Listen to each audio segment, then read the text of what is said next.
तस्वीरों में जो ये बाबा आपको नजर आ रहे हैं का नाम है संत सियाराम जी। संत सियाराम जी के बारे में आपको जानना समझना चाहिए और उसके पीछे कई सारी वजह। एक वजह तो यह है कि धर्म आस्था के नाम पर बहुत सारे लोग खिलवाड़ करते हैं। ऐसे में अगर आप असली संतों को जानेंगे तो सनातन परंपरा की तरफ आपका झुकाव जो है वो ज्यादा देखने को मिलेगा।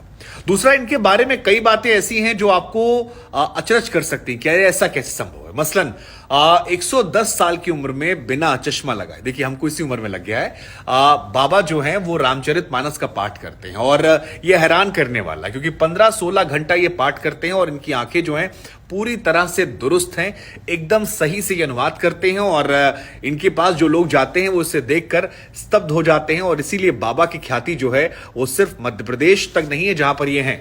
मध्य प्रदेश के खरगोन जिले में नर्मदा के तट पर बाबा का आश्रम है, लेकिन अब ये विश्व विख्यात होने लगे हैं। दूसरी बड़ी बात यह है कि बाबा जो हैं वो केवल एक सफेद लंगोट पहनते हैं। मतलब कोई भी मौसम हो, चाहे बरसात का, गर्मी का, या जैसे अभी हाड़ कपाने वाली ठंड है जिसमें हम और आप अंदर स्वेटर, जैकेट, इनर तमाम चीज पहनते हैं, बाबा कुछ नहीं पहनते, खाली एक सफेद लंगोट। और अपने आप को उन्होंने इस तरह से ढाल रखा है कि वो प्रकृति के साथ ढल गए हैं। अब बाबा के उम्र के बारे में 110 साल कहा जाता है, कई मीडिया रिपोर्ट्स कहती है 100 साल के हैं। हालांकि मोटा मोटा जो सारी रिपोर्ट्स आप देखेंगे तो वो 110 साल नजर आती है। अब आते हैं बाबा जी की उम्र और उनके नाम को लेकर। सियाराम, ये अपने आप में नाम जो है अद्भुत है क्योंकि सीता और राम को मिलाकर सियाराम होता है। तो बाबा जी के बारे में आपको बता दें, बाबा जी जो हैं वो हनुमान जी के परम भक्त हैं और ये कहा जाता है इनके बारे में कि 12 वर्षों तक बाबा जी ने मौन व्रत धारण कर रखा था, यानी कि किसी से कोई बात वो नहीं करते थे।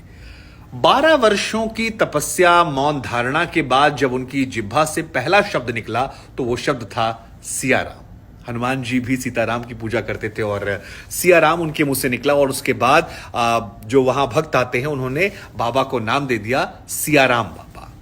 अब जहां तक बाबा की उम्र की बात है तो कई मीडिया रिपोर्ट में से 100 साल बताया जाता है। हालांकि कई सारे पुराने आर्टिकल्स को जब हमने खंगाला, देखा, समझा, जाना तो उसमें निकल कर आता है कि बाबा जी की अभी करंट एज जो है वो 110 साल की है। बाबा जी का शरीर जो है वो उम्र के हिसाब से ढला है, लेकिन आंखों में तेज और भक्ति को लेकर जो डेडिकेशन है ये स्तब्ध करने वाला है। वैसे हम आपको बता दें कि बाबा जी बिल्कुल लालची नहीं है। मतलब इनके पास कई विदेशों से लोग आते हैं जो दान दक्षिणा देने के लिए कहते हैं, लेकिन बाबा जी सबसे केवल 10 रुपया लेते हैं और सामाजिक कार्यों में बड़ा योगदान भी किया है। तकरीबन 3 करोड़ रुपए इन्होंने दान कर दिए थे।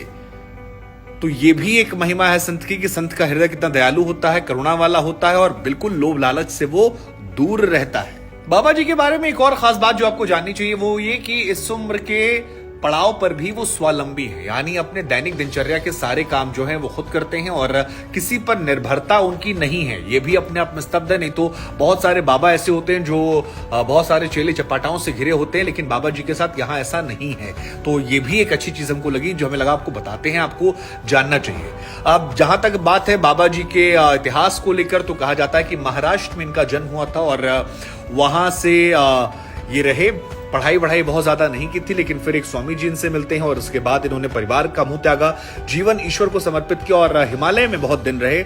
और उसके बाद जब लौटे तो फिर आकर नर्मदा के घाट पर यहां पर बस गई, यहीं पर इन्होंने अपना आश्रम बनाया है। यह भी कहा जाता है जब बाढ़ आई थी नर्मदा में उस दौरान खड़ेश्वर पूजा कर रहे थे और नाभि के ऊपर तक पानी आ गया था, लेकिन बाबा जी जो थे वहीं पर बने रहे, डटे रहे और अभी भी देखिए आप इनको आप स्तब्ध हो जाएंगे। लेकिन मेरे लिए जो सबसे हैरान करने वाली चीज है वो ये कि बाबा की आंखों में कोई दिक्कत नहीं है और ईश्वर की चमक, ताकत जो है उस ईश्वर की भक्ति में शक्ति दरअसल बहुत होती है और ये नजर आता है। गर्मियों में कूलर नहीं चाहिए, सर्दियों में ब्लोवर नहीं चाहिए, लालच नहीं है, मोह नहीं है। सारा जीवन जो है वो सीताराम करते हुए सियाराम बाबा का गुजर रहा है और इनको देखकर हमको लगता है कि सनातन परंपरा को मानने वालों को, ऐसे लोगों को जानना चाहिए, तभी धर्म का बढ़ावा होगा। और आइए हम और आप जानें और नमन करें सियाराम बाबा को और वीडियो शेयर करें ताकि और लोग जानें।